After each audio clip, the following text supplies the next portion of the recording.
Honest J. Nowak. Oh yeah.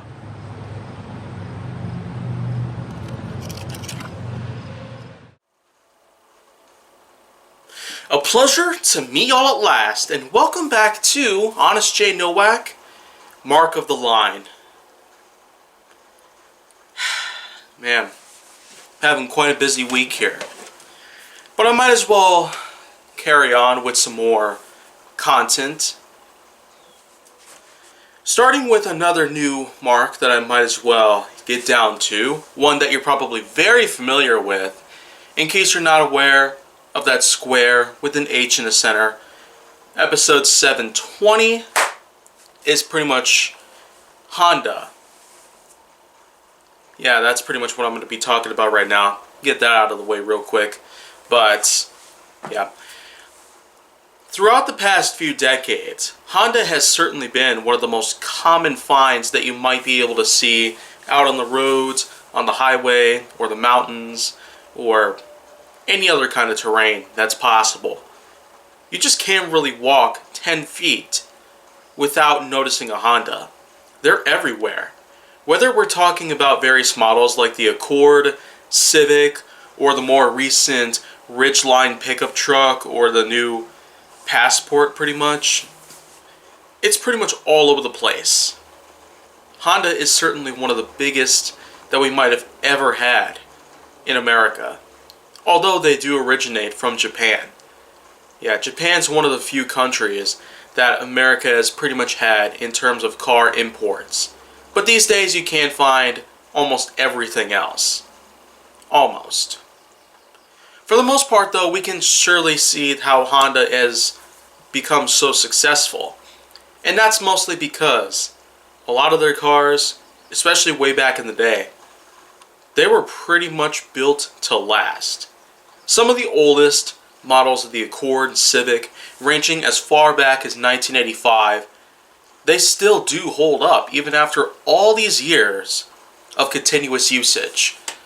On a mere daily basis, you could expect to find some really old Hondas out there. I could tell you right now that a lot of people tend to pick Hondas as some of their first-time cars because they are just so cheap, like your typical McDonald's cheeseburger. And the big thing about Honda being so cheap is the fact that, well, they're just better priced for the most part. If we can expect everybody in the industry to have that kind of price range, we could have a much, much more adequate sort of system going on with economics. Honda is probably one of the only few in existence. And if I can name others that also tend to qualify within these sort of expectations, then well, Chevrolet's done stuff like that, Nissan, Ford, Toyota, and also, well, I hate to say it, but it turns out that Tesla is also starting to do the same thing as well. I just keep seeing a lot of Model S's around these days. More so than, well, Camaros, Challengers, and Chargers combined. Yeah. Teslas are starting to get way more common now than they used to. Probably because people are selling them at much cheaper prices. But again, it's all about who wants to sell them at a typical price range, or maybe something different.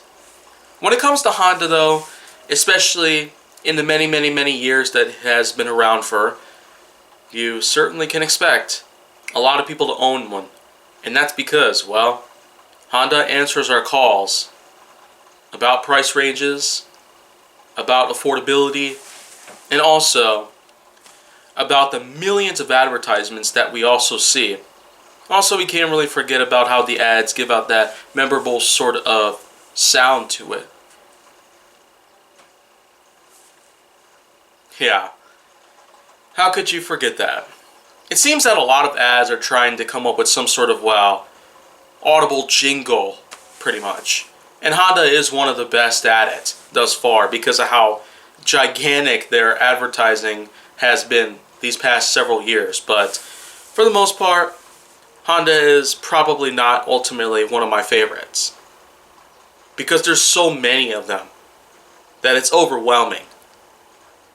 But I will say for sure that if there are some out there that I might actually love way more, then well, I guess we'll talk about a little something tomorrow that's also quite rare.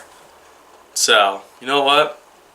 I'm going to be back and forth between some of these brands, but if you want to see more go down on my channel, make sure that you like, subscribe, comment, follow me on social media, and stay on the Hollywood side.